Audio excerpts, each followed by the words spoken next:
All right, we're gonna get a little bit cozy because in order to figure out how to open a private practice for $2,000, you have to do a little bit of math. And I know that not all of us love doing math, but there's a very common misconception out there that you need to have $10,000 in order to open a private practice. I don't even know who came up with that number, but you don't. Today's video is all about the scrappy way to do it. And if you don't already follow me, my name is Kelly Stevens. I teach therapists how to build successful six-figure private practices. Hit that subscribe button and let's go to item number one that you need. The first two things that you cannot skip on are a business license and liability insurance and malpractice insurance. Not every city is going to require that you have a business license. However, no matter where you are in the country, please, please, please hear me now. If this is the only thing you get, make sure to get liability insurance, malpractice insurance.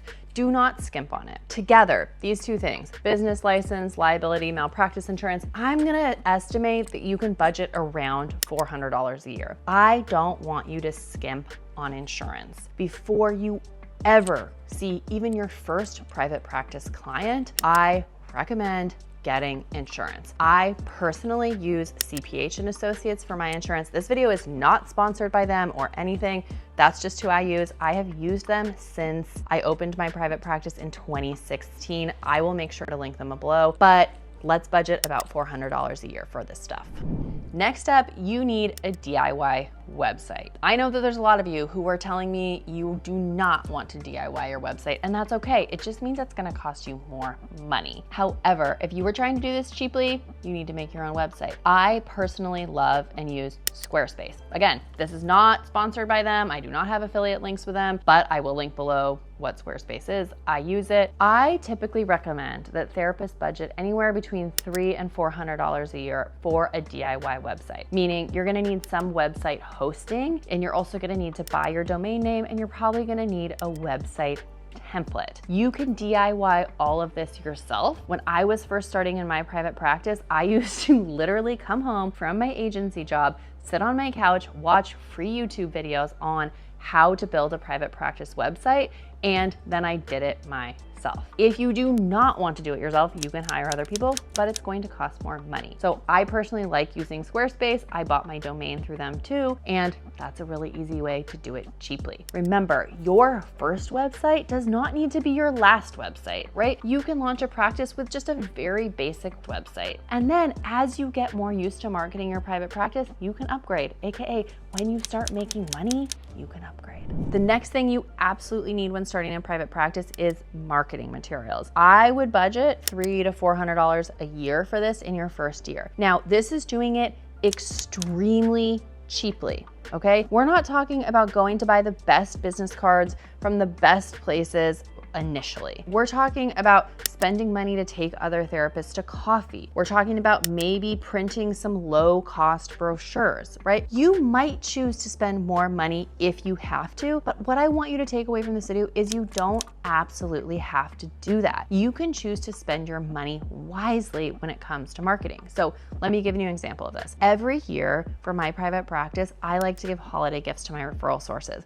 When I first started out in private practice, literally did not have enough money to do this. I baked everybody homemade cookies. I did drop-offs. I made sure that people were in their office when I dropped them off. I said, thank you so much for the way you've supported my practice. I really appreciate it. And those homemade cookies brought in a lot of clients in the new year. There are ways to market your private practice on a very minimal budget if you are creative. Now, a lot of people are going to tell you you need to have the fanciest stuff ever in order to market your practice. You don't. In fact, for this reason, I am filming this video on my iPhone. You could even start out by marketing your private practice by promoting yourself on Instagram. It's free. Promoting yourself on YouTube, you can film videos using your iPhone. Think of creative ways to save money when it comes to marketing. I think the best money spent, especially when you first start out, is a cup of coffee with another therapist.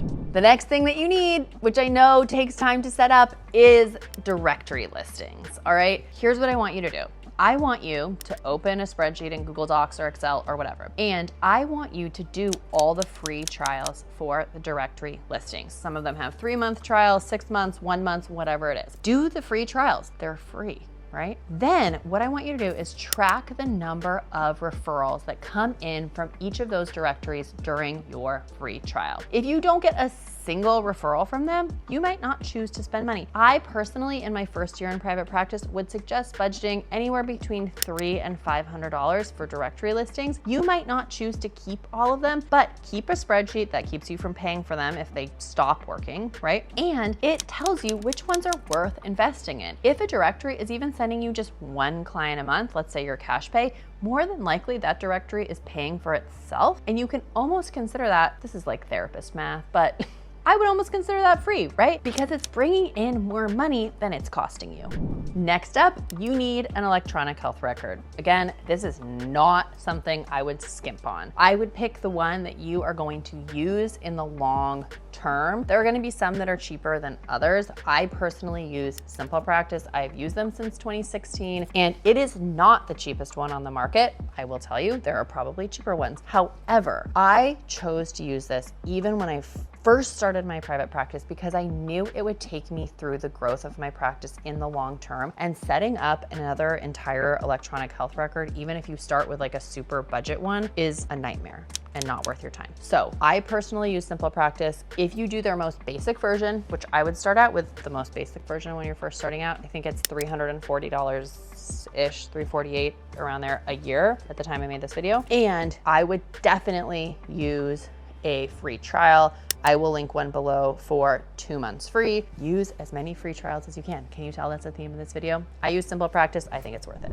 Next up, you need office space. Now, this is where things can get expensive. When I first started in private practice, I rented an office by the hour. I think that the person who had the office, again, this was in 2016, I think I was paying them like $15 an hour, and I literally only rented it the hours that I had clients. Now, other people might say, you know what, I need a full-time office from the very day that I start my practice because I'm bringing a ton of clients in from a group, right? You are going to be different depending on what your needs are. But if you don't have a single client today, I would not suggest that you go and rent a full-time office for thousands of dollars and spend tons and tons of money furnishing it. It is perfectly okay to sublet an office from another therapist. It's a really great way to save money. And if you do it by the hour, again, we have one of those scenarios where you're only paying for the hours that you use, AKA the hours that you are getting paid. Next up, you are gonna need a business bank account. I suggest having a business savings account and business checking account. Everybody's different. I like to have a savings account so I can save every month and put money into my savings account for paid time off if I want to go on vacation, for saving for taxes, for saving for miscellaneous business expenses. And business bank accounts can cost anywhere from $0, depending on the number of transactions you're doing, to $100, $200 a year. So shop around for a plan that does not cost you very much money, because initially that's what you need. All right, that was the down and dirty budget way to open a private practice. What I want you to take away from this video is it is possible to open a private practice. It probably doesn't cost as much money as people have been telling you. If you want somebody to walk you through step by step how to open a private practice, each thing that you need to do, please make sure to check out my private practice roadmap course below. Also, I post free YouTube videos every single week on how to do this. I know you're on a budget, so make sure to subscribe, tune into my next video, and I will see you next time.